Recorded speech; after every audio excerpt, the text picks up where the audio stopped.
Hi everyone, welcome back to the Navigate Credit Union Broadcast Center. I'm Go Local News Editor Kate Nagel. Thanks for tuning in this Friday afternoon and welcoming back after a long hiatus, Robert Whitcomb. Nice to see you. Go Local Columnist, back from sunnier locales. Well, they work release from the Lewisburg Federal Penitentiary, so this is part of my, my training and vocational. They'd get back into civilian life. The word was on the street. You might have been south of the Mason-Dixon line for a short while. I was doing research of facelifts in Palm Beach, Florida.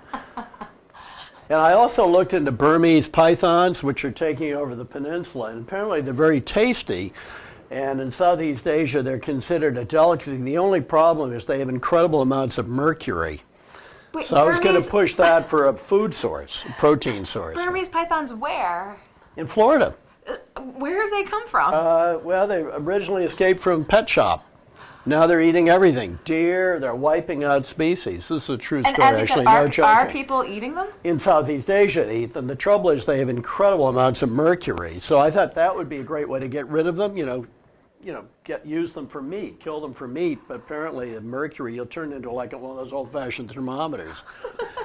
Very brain damage and You might glow a little. Yeah. But let's talk a little bit, because you were down in the lovely Sunshine State of Florida. Yeah. Let's talk about the proposal this week put forth by the Raimondo administration to increase beach fees at the state's beaches just a scant few years after the General Assembly had cut them, heralded the cutting of beach which fees. I opposed at the time. I'm very contrarian to that because they don't have enough money coming in to support these places. And I also looked into what are the beach fees in Connecticut, Massachusetts. They're higher. So is it regressive? Yes. And I think Go Local has been very good at talking to a wide range of experts, and a very wide range of opinions from Gary Sass at other people. They are regressive because rich people go to their private beaches, right? In their private parks and their private estates. Having said that, it's still not very much. $40 for a year, for a season. Let's talk a little bit. We had the opportunity to catch up with Len Ladaro, URI economist. Great As he guy, pointed great out, guy. He said, I want it in writing that this I put that in my column. You see, ignore what I just said. Will this be scooped up and go into general revenue? I want it in writing, and I want it by statute. And I think Len is talking about that, right? Because this is what happens. All the stuff tends to go back into general revenue. Well, as we know, the 911 fees, as we see, get scooped up all the time, too. Right. I think that seems to be the general consensus. In a recession, we'll probably have one next year. So, nobody argues that the beaches need to be upkept. And they're a mess, and they don't pick up the trash. Of course, Rhode Islanders are slobs, too. They just throw stuff on the beach. So it was good. You have to read the comments from Len Ladaro if you didn't have the opportunity. Now Len's right on the money on that. I think Len would probably support it if he knew for sure the money was going to go to maintenance. That's what he said. Right. That was literally what his quote was. By the way, apparently a big increase is actually camping fees, which I don't know that much about. And a lot of Rhode Islanders go to these, not just Rhode Islanders, but Rhode Islanders, particularly low-income people, but it's a way of getting out, connecting to nature. They pitch tents, so the big relative increase is really the camping fees, in my mind. I think that's more of an issue, even though I think, when you think about it, the beaches are what make Rhode Island famous. Well, he also pointed out, and you'll love this too, obviously the law of unintended consequences. If there is, in fact, kind of a significant downturn, and folks really say, well, how many times are we going to go to the beach this year? Right. Could the state not be getting the revenue that it anticipated if people say, what? It's possible. I'm hoping to steal from Connecticut, New York, and even Massachusetts. Steal people or steal money? Money, both? Money, yeah. I'm not interested in people as people. It's the money they'll bring in. If they would just kind of give the money directly to us, that would be fine without showing up at all. But I want to see a lot of Connecticut plates.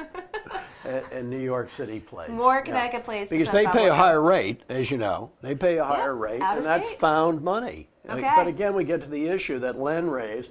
What will happen to that money? Where is it going? And especially, as he said, as that economy has a downturn, it's very tempting if it goes to the general fund, it goes elsewhere. We'll have a test next year. I think if we're going to have I think we'll probably have a recession next year. We'll keep an eye on it. Let's see. I hope I'm wrong, by the way. Speaking of plagues, earlier this week, the Rhode Island DOT rolled out their autonomous vehicle pilot program. It was scary. When are you going to get in an autonomous vehicle, Bob? Well, I might, the little one, the sort of the glorified van service in Providence, I think I'd take that because it couldn't go too fast. I don't want to get on one on Route 95. We'll end up like that 8-car crash today in Attleboro. I just don't trust that. I think if it's sort of going slowly, you've got a pretty good chance of survival. You might have a concussion, a broken leg, but you probably won't be killed. But do you think that this is where things are going? Like, will we kind of test it out in the city? If it works, maybe start going? Absolutely. I think you're going to see maybe down Route 4 a little bit faster, Route 95 a little faster. Yeah, and then, right. And, I mean, at least they can't get drunk, so far as we know. You know, a lot of people have that substance abuse. My view of cars the last 30 years, cars are much better than they used to be. They're safer. They've got all these gaps, but the drivers are much worse. That is so true. You got this problem. So keep an eye out for those. I would try it. I will write about it for Go Local for my first trip. If I survive, I'll have to write the story in the Rhode Island Hospital emergency room, probably. That would be the story. Right. We'd write the story about Bob writing the story. I'm sitting there, you know, with traction and right. Anyway. Let's get local here in the city of Providence, as Go Local had unveiled last week. The police department was still monitoring convicted pedophile Richard Gardner since he was released. To the tune of 150 grand so far, something like that. So they had originally had 2 detectives on him. Why don't they get him a room at the Biltmore? It would cost less. I know. Well, it was interesting. Room service. That brings up some other informants and other. That's right. School tours. But it was interesting because you had so many different constituencies. Those who question his freedom now that he's out. Is he being targeted? A brick was thrown through the window right after they pulled right after they pulled the coverage, and then the neighbors who said they want the coverage, and then the taxpayers saying, "What are we paying money for?" So who? I don't know what you wins? do. Put him on arm. I assume he's got a bracelet. One of those bracelets on. To say where he is. And I don't know. The central problem with pedophilia is apparently one of the most difficult pathologies to treat. You can't. Psychiatrists say, other than chemical or other castration, very difficult to treat, and it's driven psychiatrists and social workers up a wall for years. It's tougher to treat than insider trading or murder or whatever.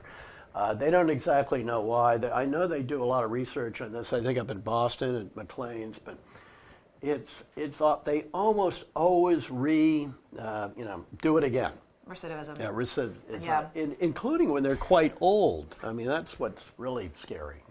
Well, we'll see what happens moving forward. They said It's they all have scary. they're doing like an enhanced monitoring, so not dedicated personnel to it, but they're, I guess, I wonder how real estate agents are dealing with that neighborhood now and trying to buy and sell stuff. Well, because we talk about this all the time with real estate. You move someplace and there's train tracks across the street. Yeah, right. Can you really complain about the noise? The train tracks were there. They held up the expansion of the airport for decades. The airport's been there since 1920. But if you've moved it's loud. There are planes flying overhead. It's called an airport.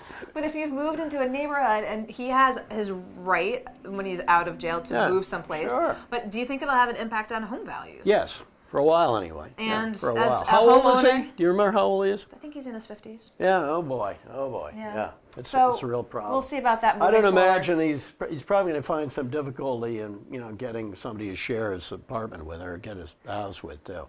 Could be a problem. Well, he's got a house. He lives, I believe, with his fiance. We'll keep an eye on that moving forward. Ooh, Speaking of moving forward, later in the show, we're going to have Dr. Terry Rohrig from the Naval War College talk about next week's summit between President Donald Trump and Kim Jong-un in his Vietnam. favorite mass murderer. So there's a lot of speculation about this upcoming summit. A lot of folks are saying, is the president really angling for that Nobel Peace Prize?